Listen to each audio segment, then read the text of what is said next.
Sunday 1930, the Republican plot was established up here at the top of the over the hill here. So to match the people in the 3rd Tipperary Brigade, basically. The guy who, the RIC officer, I think his name was James Donald, is buried here, and he was the guy that was shot, which kick-started the War of Independence in Soloheadbeg. So that's a kind of quick introduction to the graveyard. So, when the new cemetery opened up in 1914, we did have the other two established graveyards. We had St. John's Graveyard in Broad Street in Nina. We also had St. Mary's and St. John's Famine Graveyard, both here in Tipperary town. Even though it hasn't been established yet, but there would have been burial grounds over at the workhouse as well, just they haven't been located for our work. On the ground of St. Mary's, you've got county council offices there near the post office car park. The grounds underneath those council offices were burial grounds, but it wasn't an official cemetery, and it's actually thought the people buried there were Quakers or unbaptized children. So officially you have the cemetery here from 1914 onwards and St. John's Graveyard. And if anyone wants any more information, contact any of us here or Dalton House.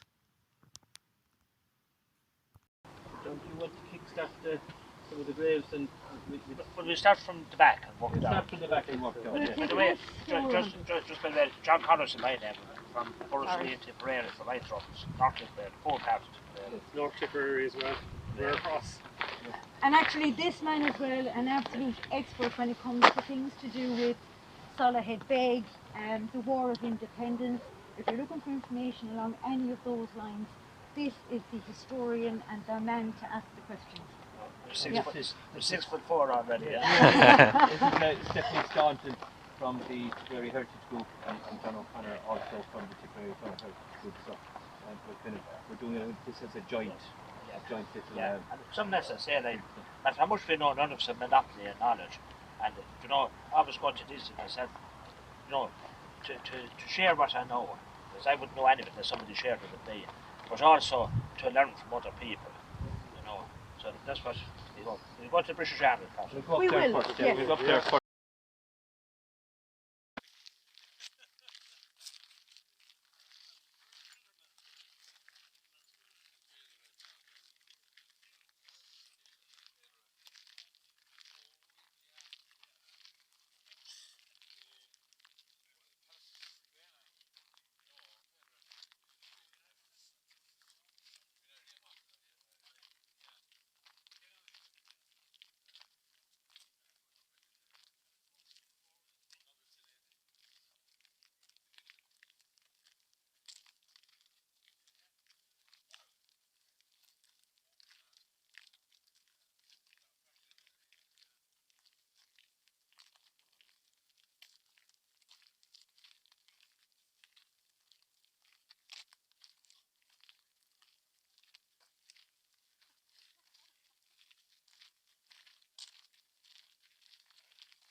But I don't come here. Okay. So yeah, it's her. How's she cutting?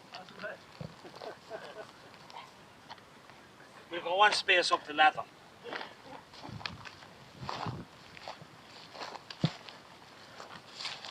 I've got it there.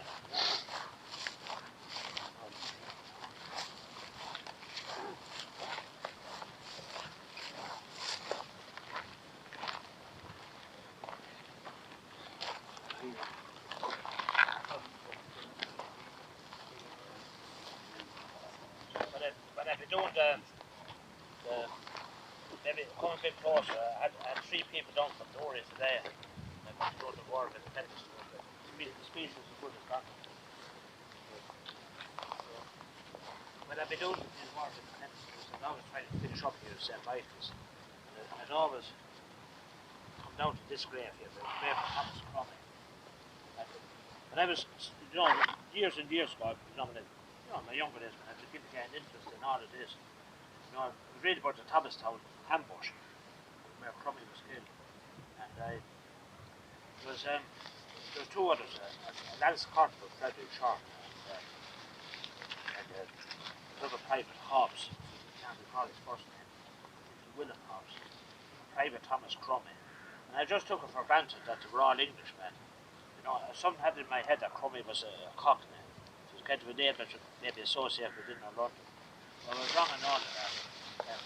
Sharp was from Yorkshire. Hobbs was from Essex or Lincolnshire. And Cromie was actually from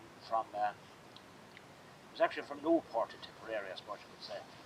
But in the 1911 census, he appears with his mother, Kay Cromie, and his sister Mary Ann at the workhouse in Nina. In the 1901 census, his a lodging house in Newport, and he was named after his grandfather, also Thomas Cromie, who was from Newry. And when you look at the occupants of the house in Newport where they lived, you could easily see the profile of the family. He was the father was or the grandfather Thomas Cromie was registered as a peddler. There was another fellow registered as a flute player, another as a cattle drover. You know, all these kind of things. So you can picture that for yourself. Actually, the 1901 census, Cromie's grandfather is not there. He's actually in prison in Limerick. He was convicted of begging on the street in Newport. Now, it was on the 28th of November, two lorry loads of British soldiers left the military barracks at Tipperary, Richmond barracks, and were going to the rifle range in Ballyglass. And it was misfortune really. The ambush that Lacey had mounted at Thomastown was to ambush a patrol leaving the police barracks in Golden. But these guys come on instead and ambushed them, and the three men were killed there. The upshot of that was that Tipperary was basically burned in reprisal for that. But I often think that this is something I say when we're dealing with history, you know, with history, something happens, causes consequence, what went before and what happened after. So I always think you needn't really love your enemy, but it's maybe no harm to know who he was. And when we think of Cromie, we think of 1911, the workhouse in Nina, a non-married mother, his grandfather, you know, basically a beggar. Like, really not much in life going for him. So when he joined the British Army at Northamptonshire Regiment, I kind of say, what was his motivation? Like, was it to fight against Sinn Féin or fight against the Republic or kill as many volunteers as possible? No, that man's motivation was 3 meals a day, hope to get a good pair of boots and a uniform. Yeah. Maybe lift himself up a small bit in life, you know. So, you know, sometimes we paint all the Crown Force in opposition or whatever with the same brush, but it's made up of many different stories. The tragedy for Cromie was that the Cromie family was continued. The year after his mother married, she married in Kennedy, and they lived in a tenement lane in Nina, and she died the year after. So, you know, there's no trace of that family left. But there was a time, you know, that he did feature in the news. And who would think that a man that was of such little significance in life, that his death would cause the destruction of Tipperary, the burning of the town hall, and all that. And just something on that note, in November 1921, when the Northamptonshire Regiment ran riots around the town of Tipperary, who called him to order? The Black and Tans out of the Abbey. The contradictions that make up history. Sorry, John, just a question there again. You said that the mother and Thomas Crummy were in the Nina workhouse. Yes. And that she died the following year. The mother died the following year. Right. Yeah, I can't find any trace of the sister. Yeah. No trace. Right. And I would have found that on it was the spelling. I searched. It was actually registered as Crummie. Right. And that's why I couldn't find it. But I can't find anything of the sister. So Right. just don't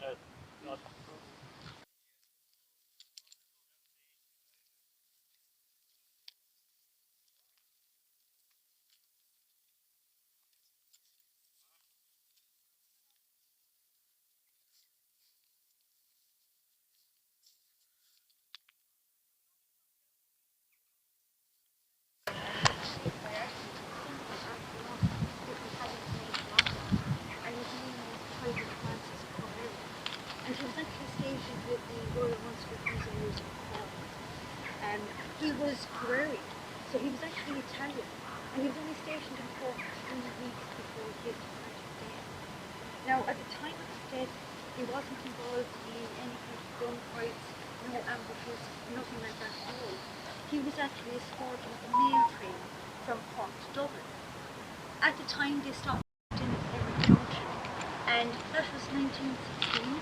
So you had the free buffet going on outside the Limerick Junction, free teas and coffees.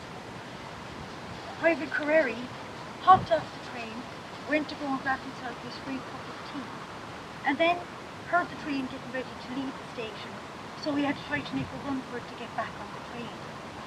Now, as he was heading back to the train, people saw him moving quickly to get back on board.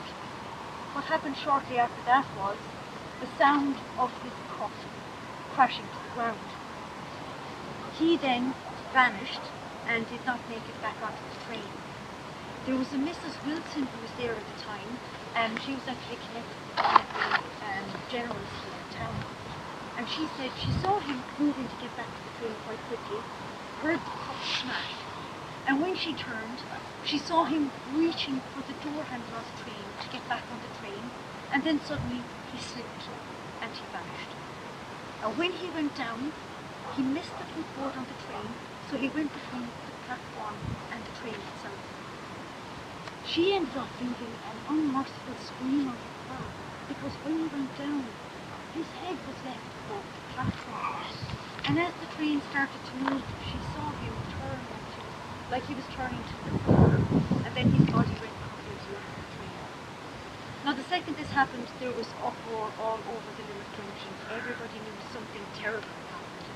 And even though the call was given immediately to stop the train where it was, the train had moved about 25 yards, dragging the poor body of Francis Tipperary with it. After the train came to a stop, nobody could visibly see the body of the poor man.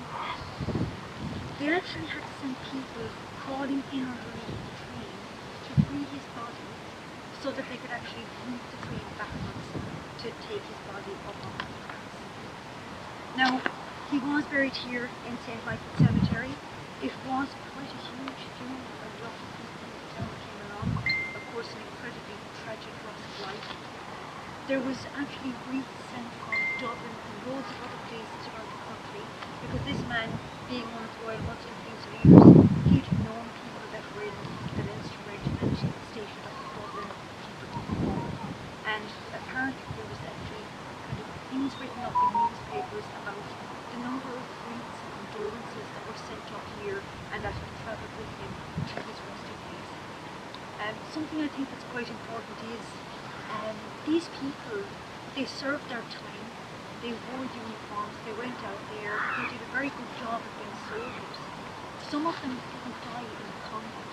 It's not still, it's not a tragic loss of life, whether you've lost your life in combat or not. But then something as tragic as this, to lose your life like that. And to imagine as well the shock of the people out of the Limerick Junction, that tragic event. And of course this poor gentleman, going down under a train at that time, you can imagine you're just flesh and bone. Whether you're shot with something, or hit by something, or you end up slipping between the platform and the train, it's still major damage to the So I think it's important when you're recognising people who've lost their lives in combat, but it's important also to recognise the significance in the lives of these people as well, where it could have been a tragic accident, but this man is still resting on the ground and left a wife behind of her over the. So I'm proud of the women as well as a human being behind the tragedy. So that's Private Francis Tipperary, resting there.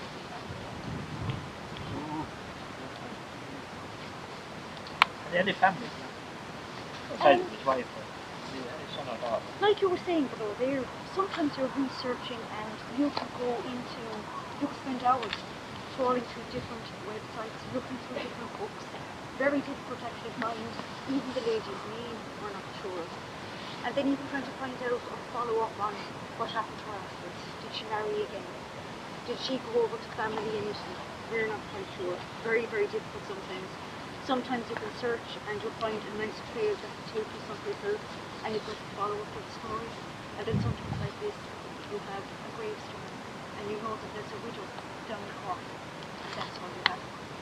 Yeah. It's important, I suppose, still to remember those people and the tragedies that were suffering. Do you want to? John, do you want to lead us to the next section?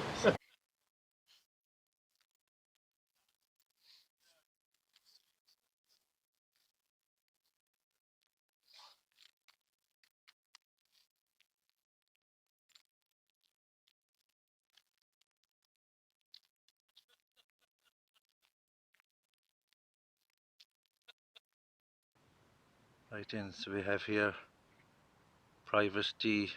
McGuinness of the Royal Irish Fusiliers, is it? 12th of November 1914 he died.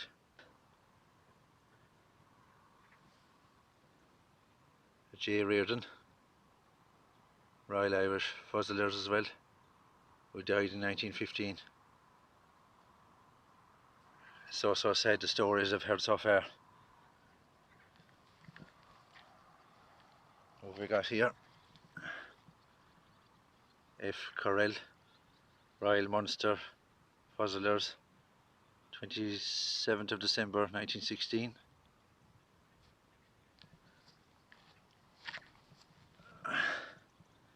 We have a sergeant here, Sergeant H. Matthews, Royal Irish Fusiliers, 9th of January 1915.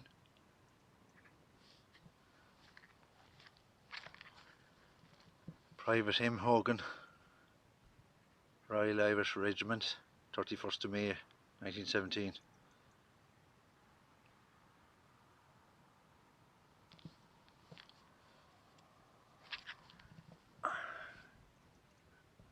We have W. Stapleton here, Leinster Regiment, 10th of August 1917. Nice Leinster crest on it, and the headstone.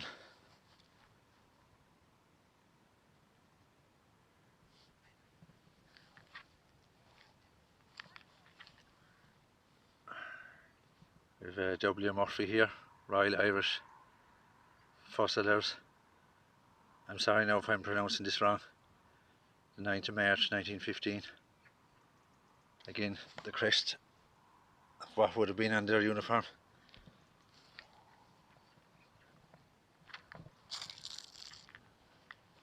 We have a Private J. Connors here, Royal Irish Regiment, 21st of October 1918.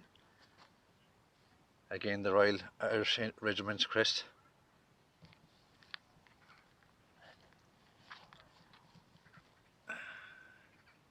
Private E. Ryan, who died on the 7th of November 1918. Private W. Brown, Connacht Rangers, 18th of November 1918, age 28. Wow, he died young.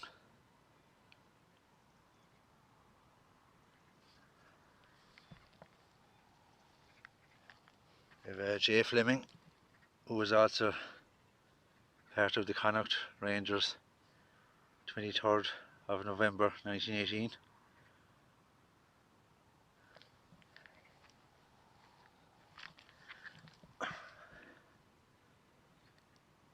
Connacht Rangers again, E. White, who died on the 11th of March 1919, aged 31.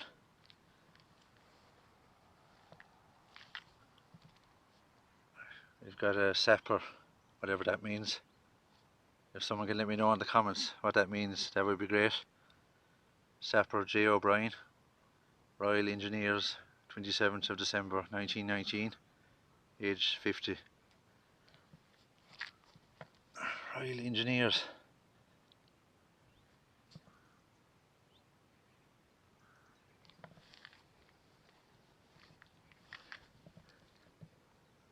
Right here we have the Royal Munster. Sergeant Major, is it? EDC, Royal Munster Fusiliers, 31st of March 1920. And the last one buried here is Private T. Crumney, Northamptonshire, 28th of October 1920. The emblem on that. Oh no, D-A-L-A, Delaver, Northamptonshire.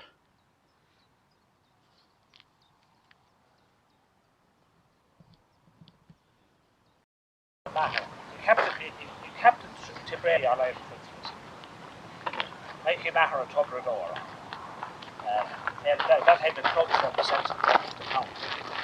Maher was nominated captain. I think it was 8 years. Now, I have a great answer to all of these things, but I don't know some. I said, you can Google it when you go home. I think it's 1895, 1896. I thought it was 1901, but I'm after getting a message there, not from Google. I could have been, he won 2 this year, then captain won another 2. Famous Tubber Portland. That was there, yeah. He married into a place in Galway, as far as I know. That's how he ended up here. But, you know, like, you went to Thurles and you see, you know, the wall with all the captains on it and all of that. You know, the names for years that, like, you know, there's not fellas recognisable names, not Morton, you know, like Nicholas English or Bobby Ryan or these fellas. Like, for some honour, like to captain your county to 3 All-Irelands. And he played I think he won 5 All-Irelands altogether. But he captained 3. But again, there's no mark to say that or anything like that. But apart from our sporting history, you know, I can't tell you much more about it. As I said it up on match of television, which I don't do that often either, and not what you call a big GA man and that. I prefer my bullets to the hurlers. Yes, I think he did win 5. I tried to beat you to it, look it up today, but I found his name alright, and I figured he was the man because of the Galway. What year? They were roughly 1895. Yeah, they were in the 90s. Yeah, they were in the late 90s.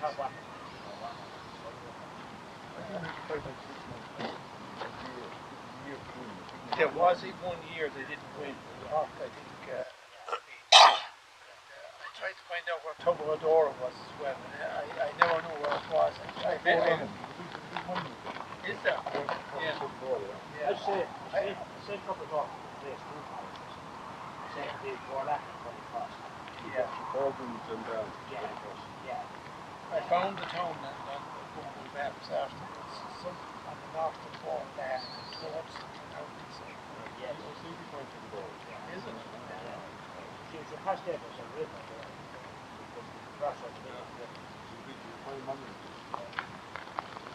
What does one over?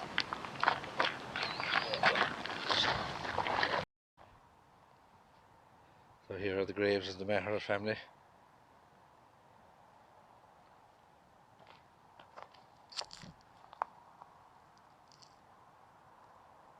John Leddy Maher, his father Michael Maher,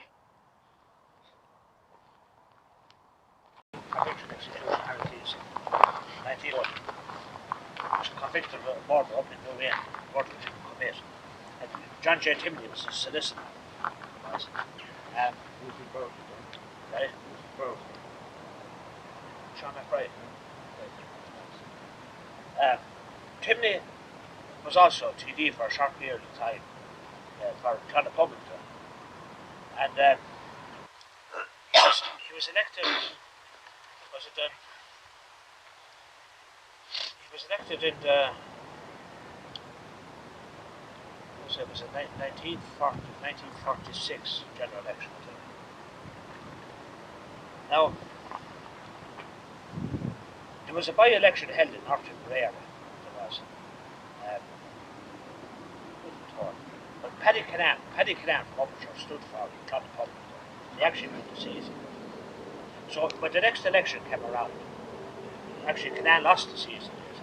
But in the canvass and the speeches outside the church, we said in the election of 46, I'm not sure that, I think it was 46, Tipperary was all the one constituency. And the next election, we said, or in the by-election, in the next election, it was divided up into north and south. And now Paddy Canan was standing for Clonard Public in North Tipperary. And Timney was a TD in South Tipperary. But Canan wasn't kind of that much of an orator. Of course, the heavies were brought in to talk up the game. And Timney came to my place, Borrisalee, to talk on behalf of Canan outside the chapel. And I just never found that people that talk about this. Fianna Fáil were in power at that time for 3 years. And Timney addressed the people, of course that's happened with the performance of the Fianna Fáil government. And he looked at the people and said, my father vividly described the scene. He was standing on a dung cart, he was. The horse and cart outside the chapel. And the fellow was sitting beside him, and they would have down over their eyes to about the sun. And now and again the horse would move. And the lads had to hold their balance on the cart. But Timney was talking anyway, saying he scored the non-virtuous of Fianna Fáil. And how little they had done for me in power for 3 years. And it just happened when he was talking. There was a fellow called Jimmy Hennessy, who you would describe as a nice on the road. The kind of fellow who he was actually a doctor, and he had served in the British Army in the First World War. But because of gas and shell shock, he was pressed off he couldn't practice. And he made his way of walking from one country home to another. And as Timothy was giving the speech, Jimmy Hennessy was in the Borrisalee. And Timothy was up in the dung cart and he gave his speech, and he said, I say to you, if you were attending a doctor for 3 years and your health was showing no sign of improvement, what would you do? There was nobody answered him, And then he went another. I say to you again, if you were attending a doctor. Of course nobody answered, but he made the mistake of doing it the third time. He said, I say to you, he said, if you were attending a doctor for he said, if a doctor was prescribing for you for 3 years and your health was showing no sign of improvement, what would you do? And of course, Hennessy being quick-witted and quick-minded said, I'd go to a broker-down solicitor like yourself and make me effing win. A very colourful character, I believe. And down there, there's Glen O'Hickey's buried. Glen O'Hickey from Bansham. It was a little bit loose, assessed like it was common as a flying column, which flying column it was, I don't know. It certainly was only 2 in the 13th grade brigade. But Glen O'Hickey's is a little bit more, I won't say famous, but maybe better known. When he was interned in Tintown, I think, we may be up to correction on that, during the Civil War, Justin Keaton's father, Sean Keaton, used him as a model for a paint. And they named that paint the Tipperary Home. It's supposed to be a gentle hazel on the air, human version. But Keaton used O'Hickey as a model for that paint. So that's the story of Timney and Hickey. I did read up about Hickey, and Hickey was a very active participant in the War of Independence and the Civil War. But he's not really he's not associated with the 30 Brigade Brigade is not. You know, so where you practice this craft. I can't say with any degree of certainty, I can't, you know. But, to me there, you know, I saw a letter that Dan Breen wrote to Kitty Alice. And Kitty Alice, she was married to Tracy up to Jim Alice. And she wrote to Breen telling how she couldn't vote for Fianna Fáil because of the executions during the war years. And so she voted in Clonagaya. And Breen wrote back to her and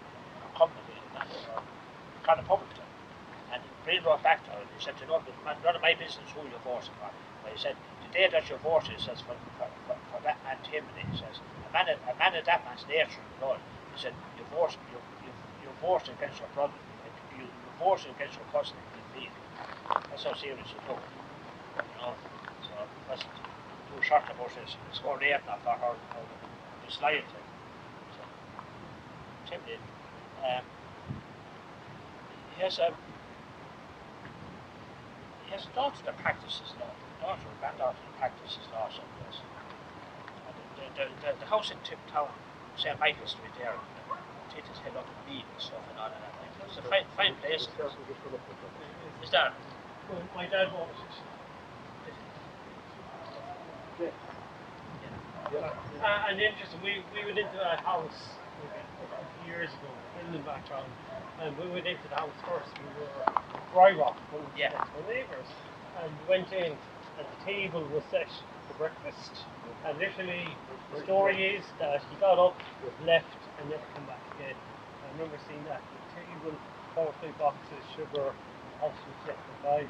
And we met his sister. She's over. She was married to some fellow over in the UN. She came back, and they could never figure out the reason why. I remember my father talking about what was going about him. And apparently he was a mission sent, you know. However.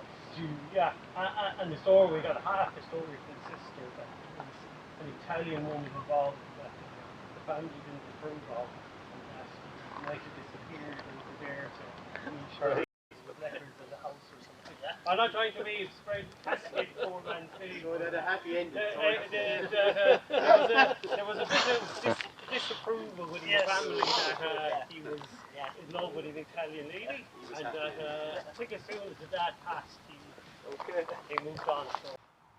So then this is the grave of John J. Timoney, St. Michael's Street, Tipperary, who died on the 16th of May 1961. His wife died in 1974.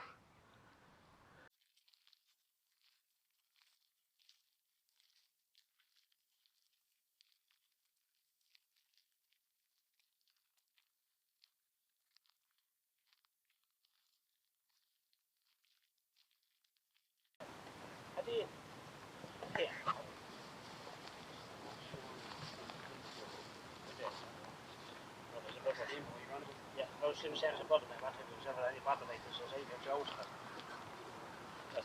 But the story of Callan he was manager of the Cleves Creamery out in Latin, was he? Yeah. So like he was a well up guy, like he was. He was a member of the volunteers, and on Easter Monday, the volunteers visited the Workman's Club in Tipperary town. Where was the Workman's Club? It's where the snooker club is now. It's the Tipperary. Tipperary Club. Yeah. It's next to it. That was the Workman's Club. It's quite close to the chamber. Yes. It's the Tipperary Club. Yes. Yeah. It's a snooker hall. To still serving a social purpose. It was also used as it was where the what's the name of that group before the Fenians? Before the Fenians, the foresters. Used to use it as they were the people as a meeting place. Yeah. Made of air. Yes, the foresters used it as a meeting place, and also the IRA, local IRA units used to use it as a place. use it as a games place, a men's club Yes. as a games place. So if the British came in there, they can pretend that they were playing game of cards. Yeah. Or they were actually organising ambushes and stuff like that. So but they used the front of the games room to cover up what they were actually doing. So in 1916 to 7, more or less the same purpose. But Callum went there to the volunteer meeting, and they ran. They met, I suppose, to know what they were doing with it in relation to the rising, because of the commands and counter commands and cancellations was huge confusion to us. Now, I've been listening to some of these fellows too, and you nearly think they had the minutes of that meeting, like that they decided that meeting that none of them would be placed under arrest. Now, that seemed to me to be a bit kind of retrospective, like, you know, but we don't know much of what difference. But when Callum was leaving the meeting, he was attacked by a crowd of absolutely British soldiers, and what he called himself separation with us. They been the wives of British soldiers were seven at the front, and like the separation with us had good reason to attack him like that, because the GPO was taken over in Dublin, and money wasn't want to be coming down the country, so he wasn't the most popular amongst that group of people. But fearing for his life or whatever, and he pulled a revolver, he fired a couple of shots over the crowd, and he made his way to his parents' home in Henry Street or Bryan Street. And when he was there, the RIC came looking for him, and he fired a couple of shots to the lower. And he went out the back, and he went up to above Kilross, an hour, up to his cousin Peter Hennessy. And the next morning, two RIC men, Sergeant Thomas Felix Rowe and Constable Jack Horley, two Horton, they came down to Hennessy's.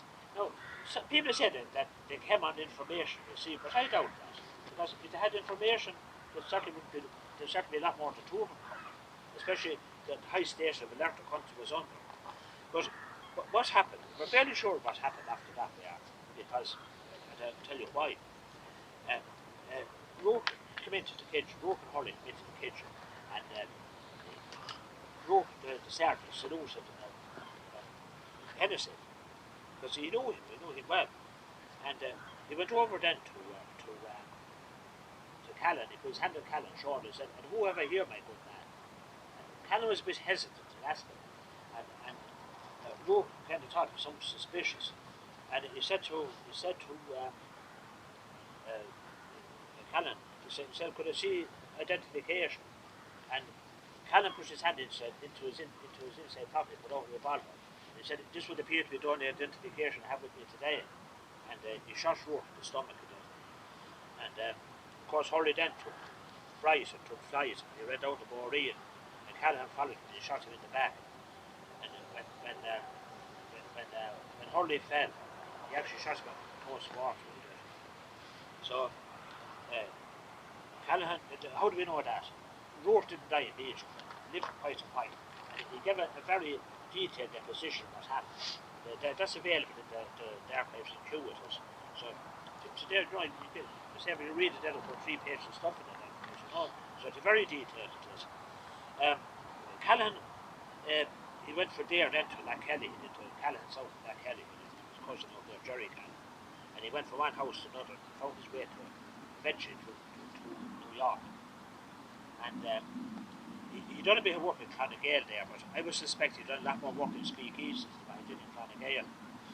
And you know, like when you read his pension application, you know, there's plenty of volatile behaviour, but kind of maybe not much associated with nationalist cause.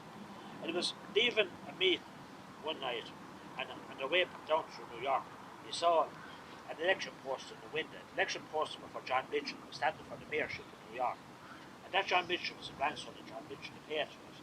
But this John Mitchell, one of the main planks of his campaign for election was to extradite these fellas from the likes of Callahan and Jimmy Scanlon and Ned O'Brien. These fellas were wanted back in England, in Ireland. And Callahan got irate when he saw this. You know, there's your own thinking on that one. And he broke the window with whatever came handy anyway. And he was arrested for his troubles and placed in Tombs prison. And he wasn't released until the troops. And he came back to Ireland and ironically enough, he took up a position in court clerk here in Tipperary town. So, coach or third game. Dan Bryan, Dan Bryan always had a bit of veneration for Callum. So he saved, he saved Tipperary from internal shame in 1916. Put your own interpretation of that as you wish.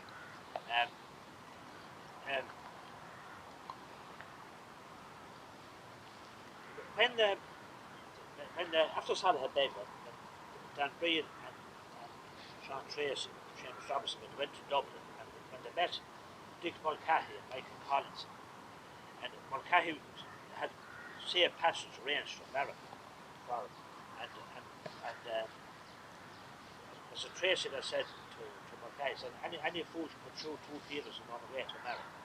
That was in reference to Callum.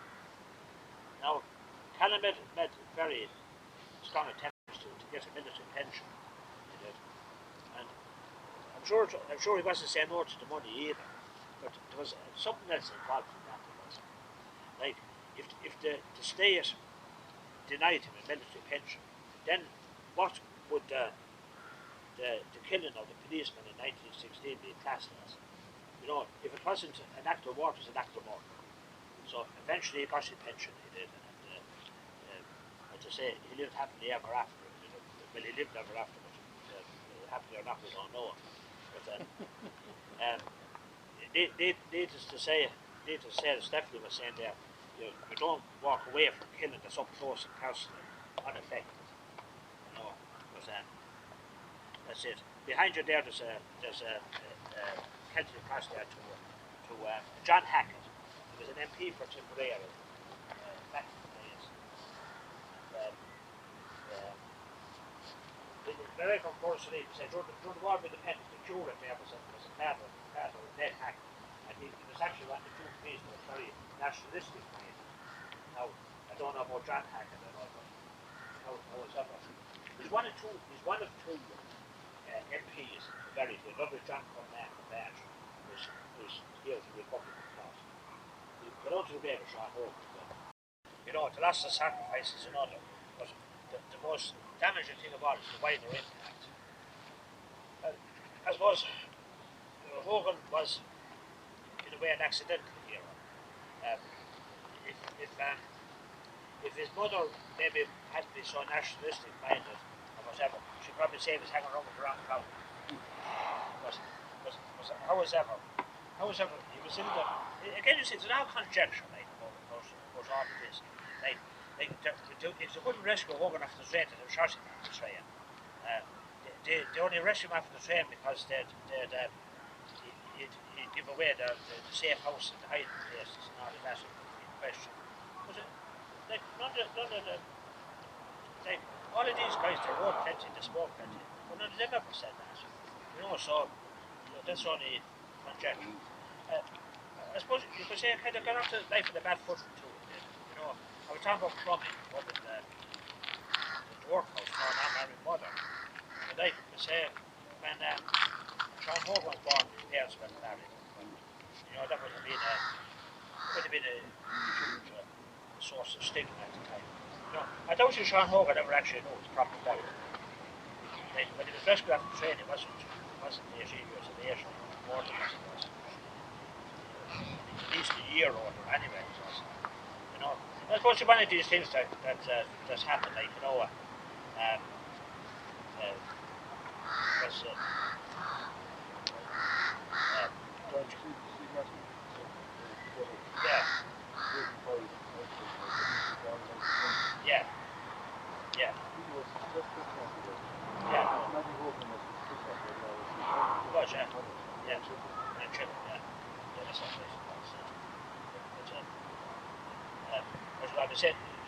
what happened there is,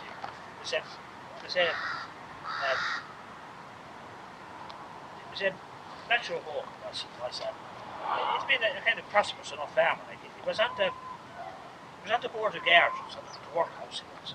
So you want to know about it, and he was some kind of said not justice of the peace, but we call it peace commission, you know, and you know, and the fair days and all of that, like he'd be dressing up in the fine suit and the hat and the gold chain and the watch, and he'd be going into town because the constables and the justices, they need people to sign warrants, you know, all those things that were going on. So Johanna Corbett can work. She was over from Newtown over there in know. And she came working there. Of course, what happened. Father Mass Ryan, famous Father Mass Ryan, would have been the parish priest in that area at the time, and he was going to stand for that kind of scandal on his doorstep. He wasn't. So the marriage was what it was anyway. Hogan, Father died in 1916. You know, this is something that's kind of common. Like we say that Bree's father was dead, and Sean Tracy's father was dead. You know, so what can you read into that like? But certainly the father figure was missing anyway. You know, I suppose there was days he was out in the Tin Wood making plans to ambush policemen when maybe the mother would prefer to be at home, maybe tin and turnips or something like that. Was always ever this all worked out. There was one day man that Soloheadbeg was. He was leader of a flying column. You know, I suppose the greatest achievement in that flying column was that they actually survived. They suffered no losses or loss of arms. You know, like, yeah, you know, there's so much to be said about it. I will say this, like, for whatever circumstances led him to it, he played his part in Irish revolutionary period, and he was there. He was there when others were missing, you know, and he saw it out. He saw it out last to his capture through the Civil War and his imprisonment in Mountjoy. The book I wrote about him sent us a lot. But it tells the story of his upbringing and all of that. You know, his military career, but it also sent us a lot of what life was like after, and I kind of used him as an example in a way of what conflict can do to people. And life went on for him, and it wasn't, I suppose. It went on, but it didn't go on well. It didn't. And he finished his life in a tenement in Dublin's North Great George Street, number 14, North Great George Street, the house where David Norris lives now. Was on top of that. And at that stage, he had everything lost. He was separated from the wife and all of that. Not remote from his family, in fact. Like I knew his son Sean before he died. No, there was quite a number of years in it. And like, much of the stories I got from Sean Hogan Jr. and Tracy Hogan, well remembered, you know. You know, one of the great ironies of how we commemorate our history. Like, how do we remember and how do we commemorate it?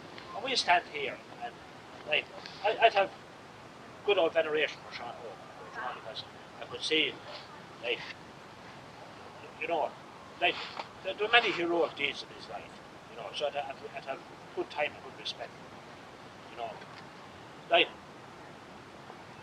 you know, and people come here maybe don't know that little bit less than I know about him, like, you know, and he's a great man and all of this, you know.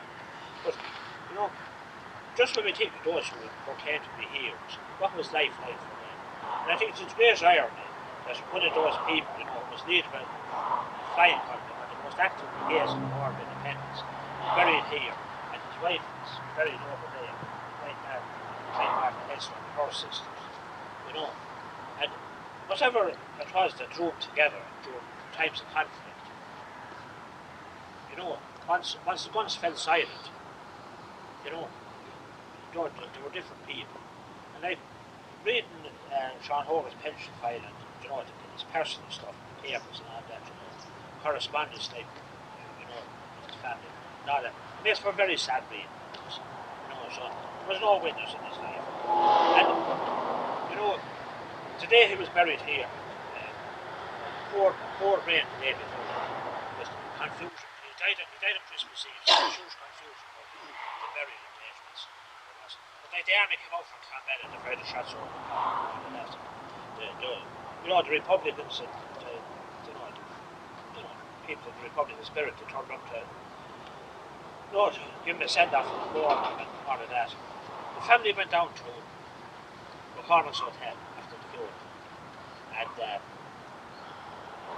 Christine Hogan's wife, she went into the bathroom, she did, and she wasn't there, she was, and just minutes, and her Bessie Hogan's daughter, Joan Cohen, came in, and the two were washing their hands in wash and basin side by side, and Sean Hogan's wife, without looking straight ahead into the mirror, she passed this remark. She says, "Was that some waste of a life?" You know, so you can win the away matches, I suppose, but you lose out at home. You know, one of the great, to me, it's one of the great sadnesses of it. When I wrote the book I wrote about it, when I got back to the printers, I read it from cover to cover. And even though I wrote it myself, I thought, what's the saddest book I ever read? I said, why did I even do it?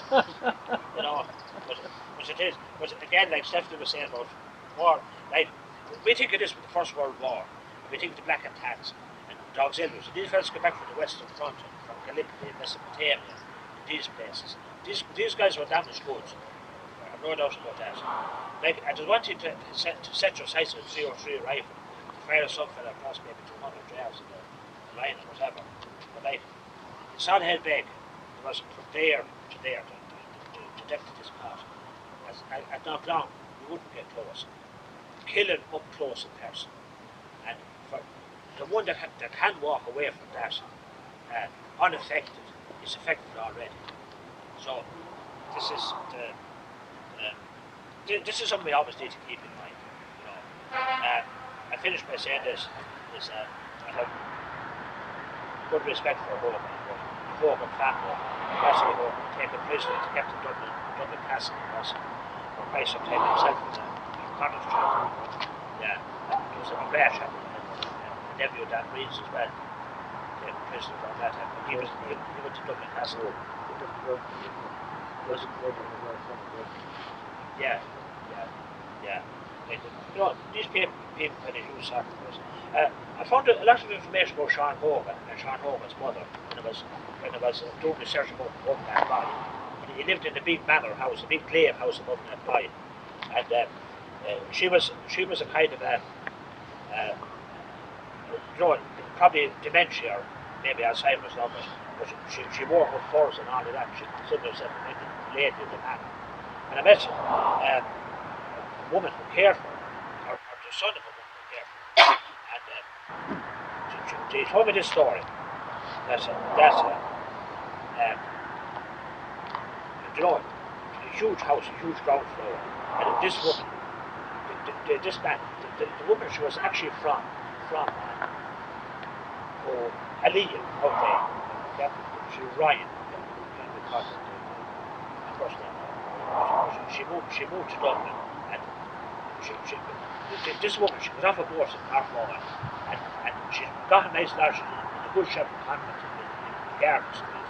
The morning after, Sean Hogan and some other woman, he doesn't know, he came looking for somebody to care for her. And she went out to the house and she took care of her.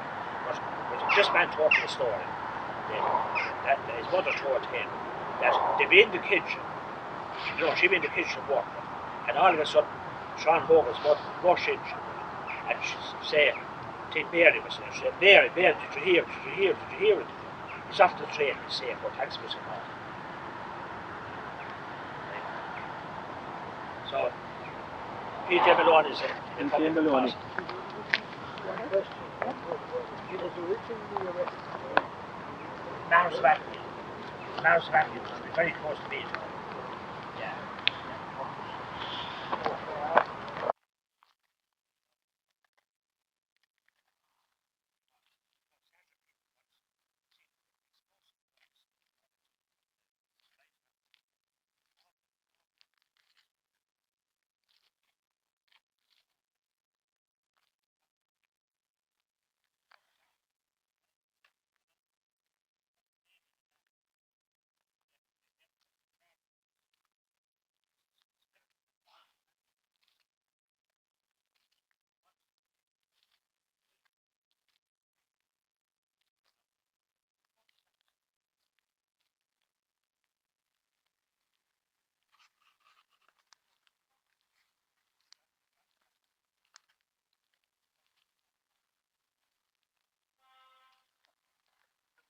unlike John and Stephanie, I take notes because I have a terrible memory. Okay, so just to let you know. So this is the gravestone of a guy called PJ Maloney. Now PJ Maloney was elected the first Dáil for Sinn Féin in 1918 as a TD for here. He was born in 1871, so he kind of saw into the two centuries. But before that, before his involvement with republicanism and with the IRA, he trained as a pharmacist. And when he came back to Tipperary, he opened up a pharmacy in Church Street here in Tipperary town. Now, he married then to a woman called Ellen Hannon at the time, right, who had 3 children around. But when they were married, they had 4 more children. So the children were Jim, Con, Paddy and May. Jim, Con and Paddy were all 3 members of the 3rd Tipperary Brigade and very active, and May was an active member of the Cumann na mBan at the time, so they were all very much into the Republican movement. Before PJ Maloney joined Sinn Féin and became an MP a TD for Sinn Féin, he was a member of he supported Parnell, and then he supported John Redmond, the John Redmond Irish Parliamentary Party. He moved away from the Parliamentary Party when John Redmond gave out the call for Irishmen to fight with the British Army in the war, and he thought that it was wrong for Irish people to join the British Army, to join in any war where he could see that the result would be that the Irish would become more British than the British after going into fighting beside them, and that then we would have no hope whatsoever of home rule, no hope whatsoever of a republic. So he joined the Sinn Féin party, won the election in 1918 unanimously, the party. He was arrested after the 1916 rising, and then he was locked up in Cork jail after that. And in October 1918, he took things a little bit further with his Republican activism, and over the chemist shop in a room above the pharmacy in Church Street, he joined there with a couple of other people, and they set up the 3rd Tipperary Brigade. So PJ Maloney is basically one of the founding members of the 3rd Tipperary Brigade here in Tipperary town. During the meeting, 2 people were elected. Seamus Robinson was elected as the commandant of the thing. Now, at the time, Seamus Robinson was in prison, so he was elected without being at the meeting. And Sean Tracy then was elected as the vice commandant of the 3rd Tipperary Brigade. So he was arrested again in 1920 and for his activities with the Republican movement, and he was sent to Wormwood Scrubs prison. He was one of the first of the Republican hunger strikers. I suppose we all know about the 1981 hunger strike with Sands and Ray McCreesh, Francis Hughes, all those people. But if you go back to 1920, one of the first Republican hunger strikes involved PJ Maloney. After 23 days on hunger strike, he was taken away into the hospital where he was force-fed with liquids and stuff like that, and he was near death's door at that stage. He survived it. His sons became active members of the 3rd Tipperary Brigade then after that, and his daughter became an active member of Cumann na mBan, which was following down in their father's footsteps. In 1920 then, as a reprisal for an ambush to happen in Lisvernane, where his son Con was involved with the organisation of the ambush, the RIC and the British Army came to Tipperary town. They looted and burnt down his house on Church Street and his the chemist shop where the whole thing started. Now the Maid of Éireann statue is in there now where his house was. There's a plaque on the wall in memory of PJ Maloney as well, which has been put up there. So that was the place where it all began. 1921, his son Paddy was killed in action, along with the battalion leader Sean Duffy, in a raid in Guthrum. And the tragedy of this, of the killing, was during the Civil War at this stage. He was killed in 1921. It was 6 weeks before the ceasefire was called and the truce was called between, a partial truce was called between the Free Staters and the Republican movement. Now, further stuff to learn about the rest of them. They say some of his sons are celebrated up here in the Republican plot. So we'll maybe move up to there and talk a bit about some of the people that are celebrated up in the Republican plot, which is up here.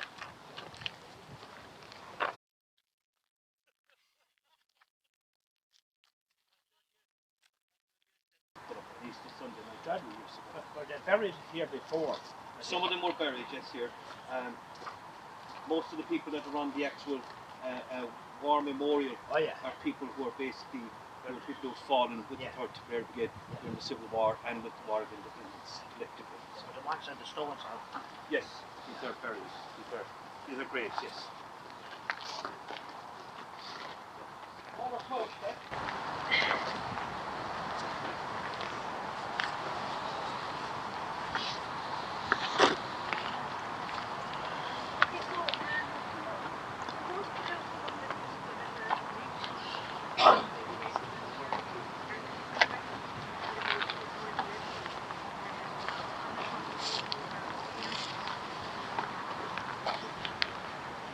He's the gentleman who put up kitchen for and received it as a grave for every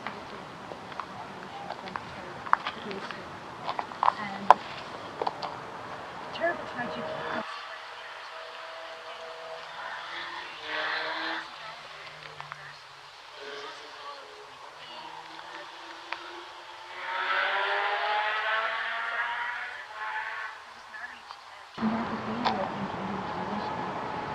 He had 2 small children at the time, a boy and a girl, and there was another baby on the way. This was 1920. He was involved in lots of activity around the time, and some of the stuff that they given away, grants to get up to. They did things like watching the road, watching the local things and going to the British Army, and they did it for a while. There was still a lot of stuff going on, or training things going on in the background.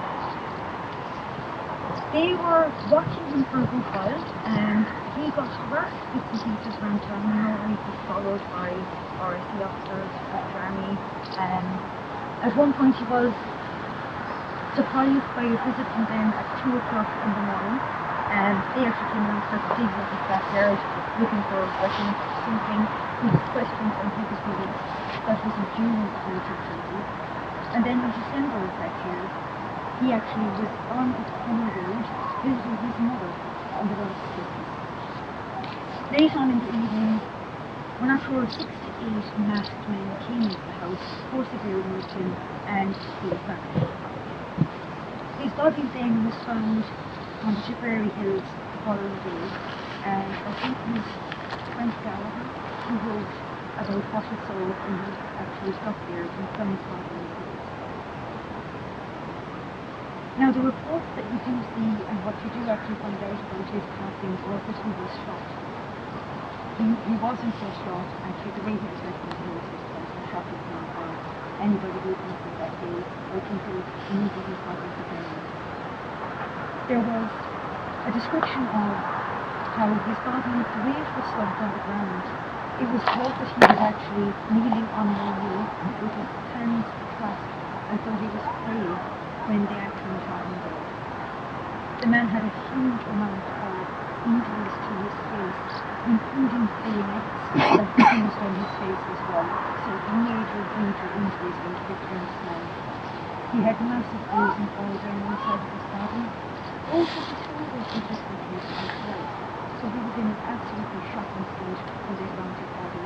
So it seems more like he was taken, beaten, tortured, bayonets were also used, and eventually he was shot. And then of course his body left with much of their days full of what's amazing as well is there was a book written by Patrick Conley, an incredible read actually, Standing Eyes with Buried is the title of the book. And he's writing about what he remembers from that time frame, and at the time he would have been maybe 8 or 9 years old. And he speaks about how he heard it scream in the old manse, about the body found over the hills. And he talks a little bit about after school, himself and his friends that had to visit the beach. And he talks about getting up there and seeing that spot. And the sort of tragedy of knowing that somebody fell lost their life there. And he spoke about that remote grave was left there in that area of the grave. The old family was so brave in that grave. We didn't see the body, we didn't see the injuries inflicted on that person. Again, it's a human being and it's flesh and blood.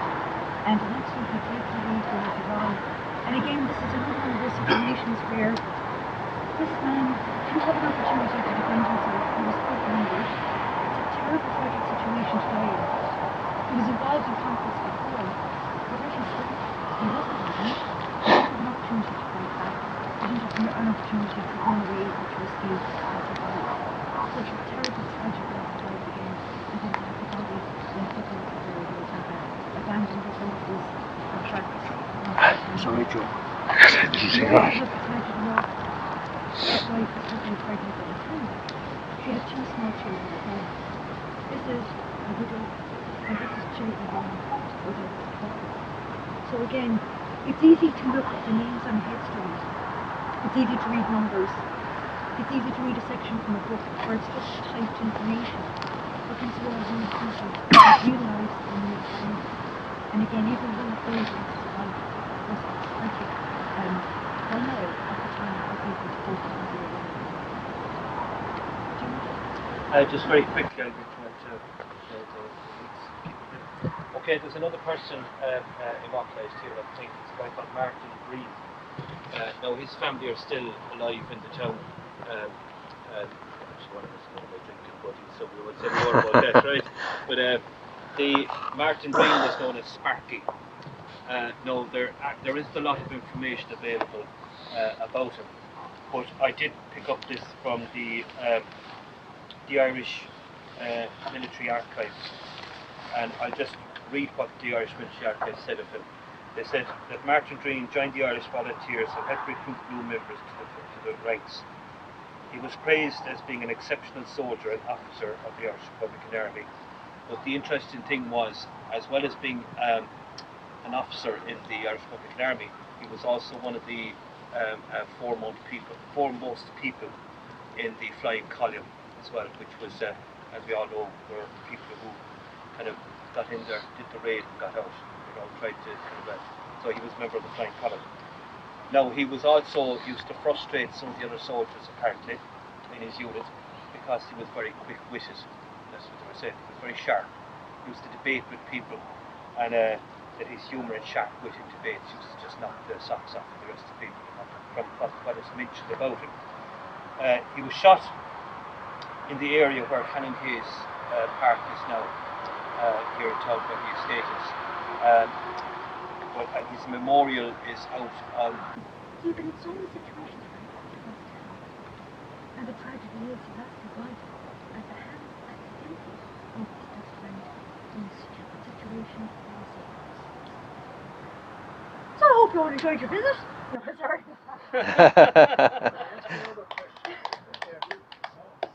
Sorry. 1924 down there, which would be after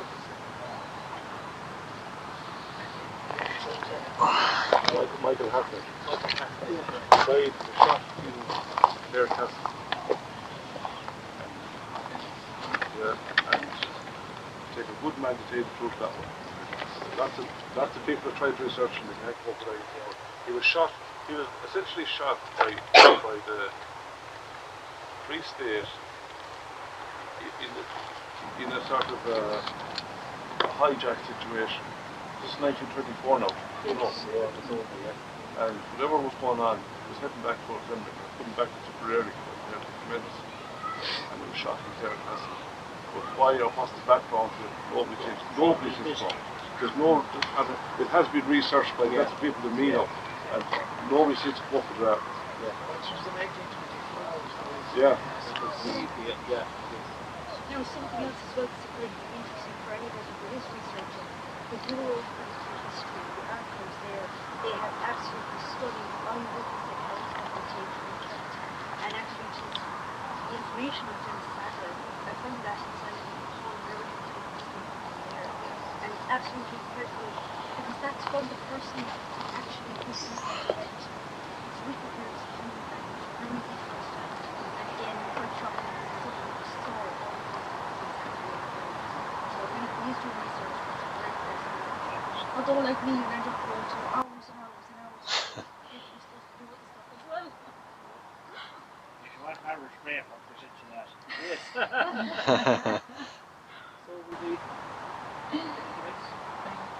So thanks to everybody for coming over here. Well, when I read this to you, Might as well. Very quick, Jeff. A friend of mine here in town, Tony Blacktree, and myself were talking one time. We realised that there was no song written to celebrate the 3rd Tipperary Brigade as a group. So Tony wrote the lyrics and I put a bit of music to it. So, Nice. So I'll read the book, sure. And I'm not going to sing it. I was going to ask you that. Go on. So it says, All Ireland, she is under siege 800 years of woe. At Soloheadbeg her gallant sons struck a mighty blow. The first Dáil has met, our hearts are set, we have rifles and grenades. We fight and die in Ireland's cause in the 3rd Tipperary Brigade. The auxiliaries in black and tans, British Army and RIC, they burnt our homes and villages, then they turned and fled. To stand and fight, we will face your might, of the crown we're not afraid.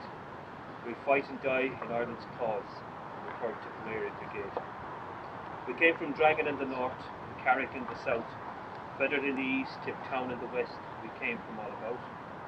We march along, 8 battalions strong, our volunteers will not dissuade. We fought and died for Ireland's cause at the 3rd Tipperary Brigade. The men of the 3rd Tip Brigade are the bravest ever seen. Sean Hogan, Seamus Robinson, Dan and Sparky Breen. Sean Tracy, Dilly Lacey, but the foe were not afraid. They fought and died for Ireland's cause in the 3rd Tipperary Brigade. The British Army left the south when the treaty was signed.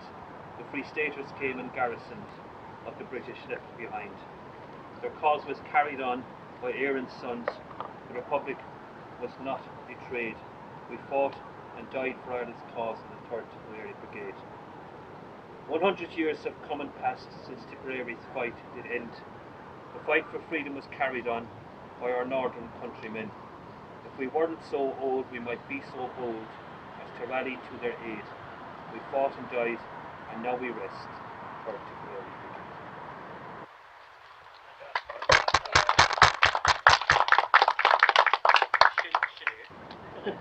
Brigade. Thanks very much, folks. Thanks. Thanks very much. John, thank you. Their considerations you can't look for your money back. Yeah.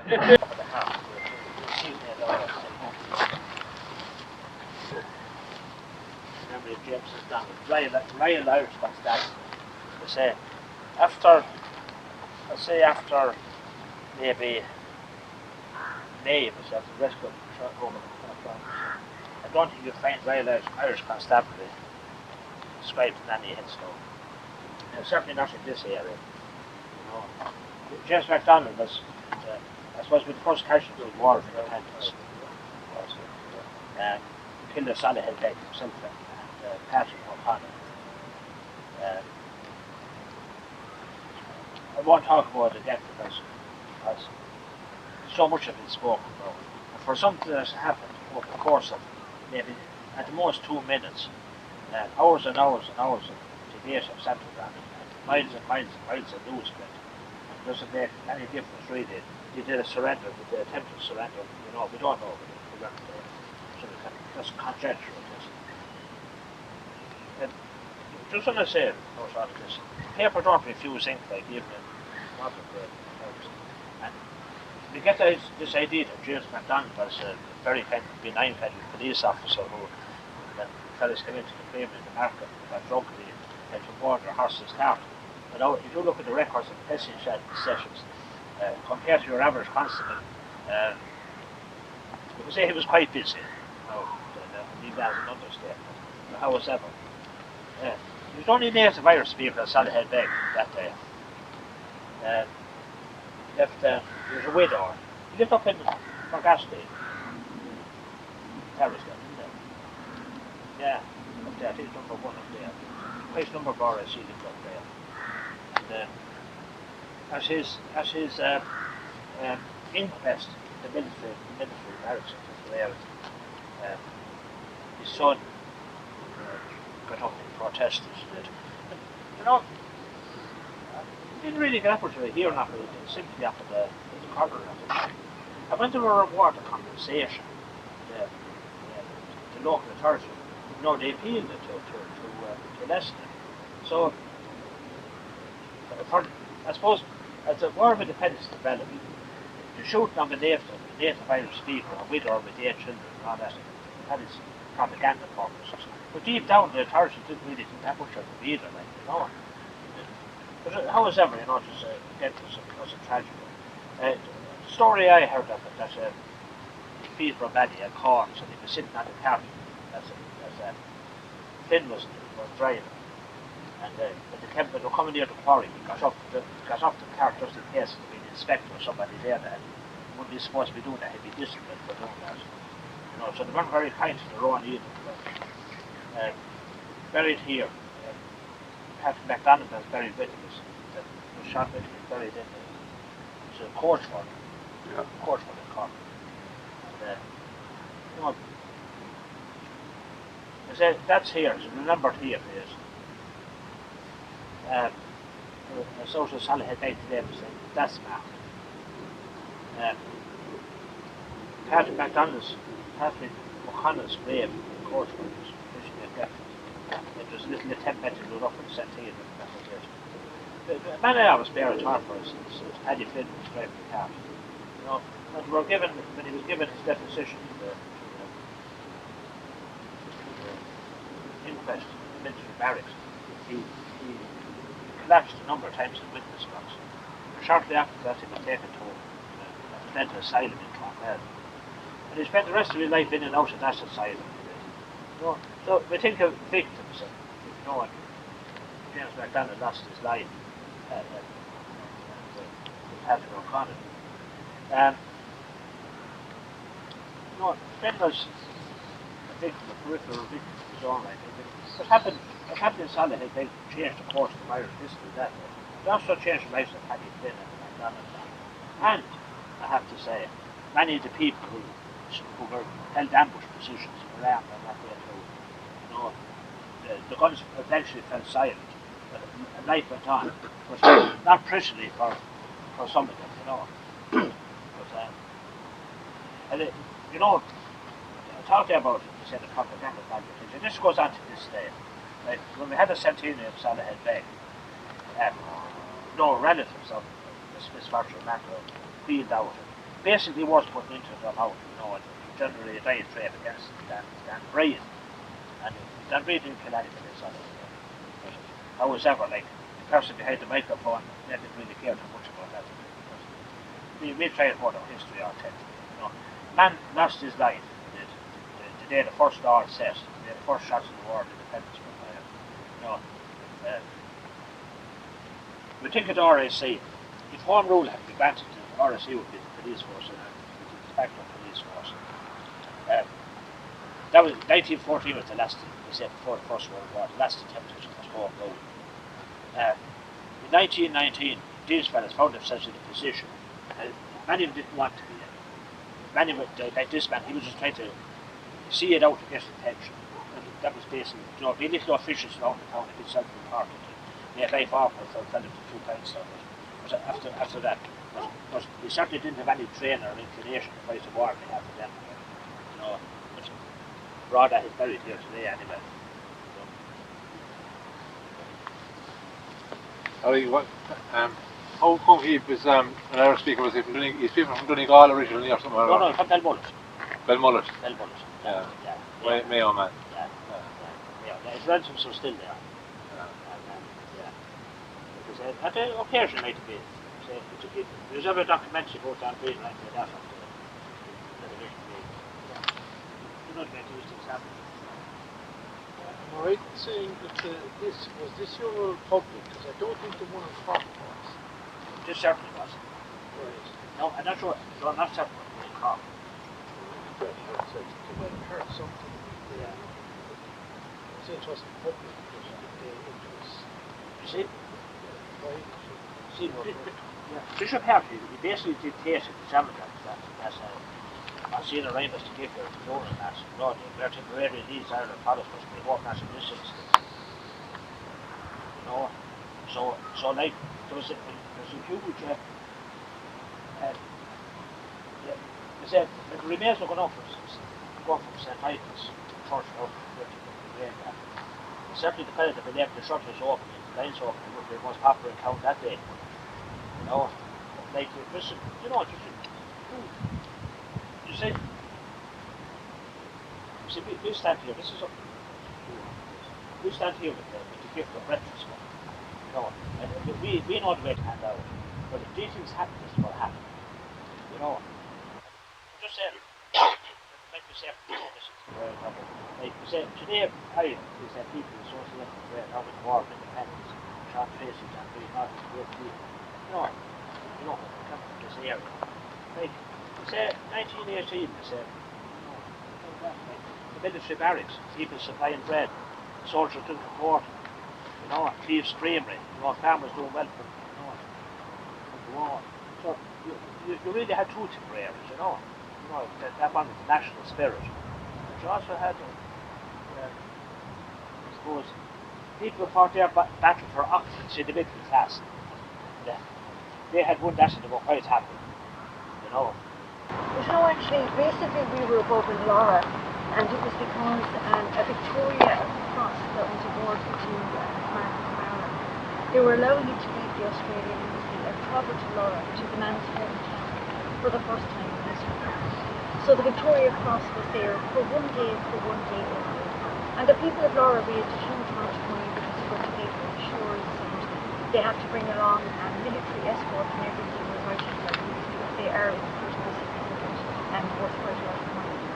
But Martin O'Mara, he went up out and served on the front, and he got the Victoria Cross because he single-handedly saved the lives of 20 of his comrades. And what he did was, under heavy artillery, gunfire, machine gun fire, and bombs exploding in mines, he went out into no man's land, picked up the bodies of his comrades and brought them back to the trench so these people's lives would be saved. And he, at several points, was personally thanked and had write-ups about what he had done to save these people's lives. Now, he didn't go unpunished in that. He was shot 3 times. He also took major damage to his face at one point, to his back, to both of his legs. And the really tragic thing is, the last 16 years of that man's life were spent out in Australia in a psychiatric institution. And it's again relating back to PTSD and non-acknowledgement of what this does to a human when they're sent out into those kinds of conditions. You can't take somebody from their family home where they're living every day, working, walking their dogs, raising their children, living with their wife. Throw them out into a place where it's life or death, where you could die at any moment, where you're watching friends of yours getting killed or watching them die or holding them while they bleed out. Then bring them back home for a short stint where they're supposed to just come right back and flip back to normal life and then send them back out again. When the last time that man actually visited his home and his neighbours and friends in Laura, a lot of his friends actually reported afterwards that they found him incredibly odd. When he came back the last time to visit, 16 years before he passed away, in April 48, the last time he came home to his hometown in Laura, he wouldn't go anywhere without his entire military outfit on. Every place he went, even uptown, he marched there.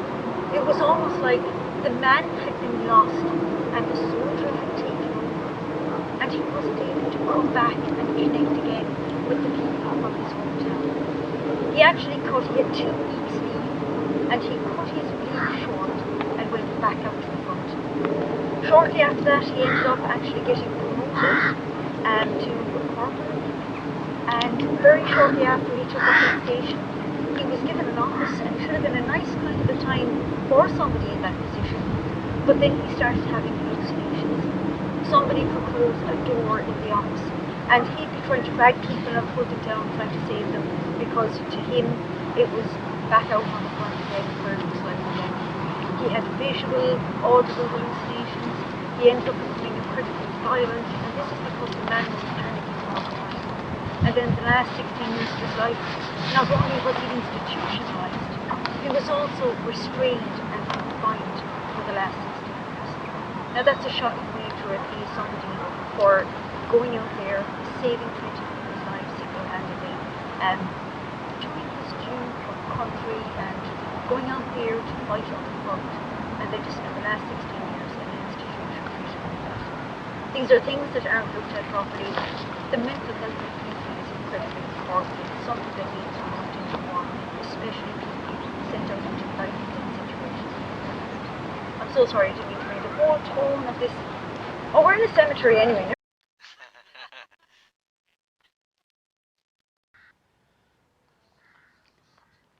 So here are the graves of the Irish Republican Army, all written in Irish.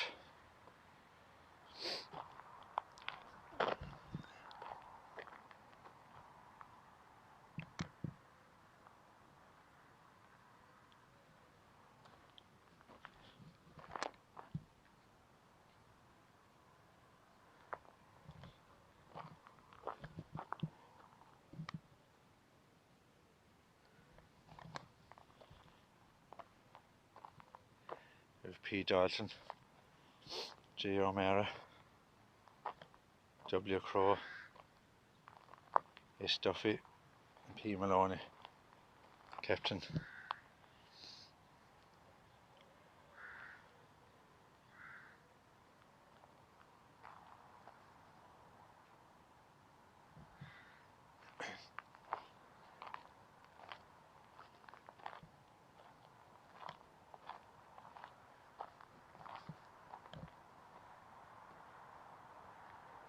Officers and men, 3rd Tipperary Brigade, IRA killed in action.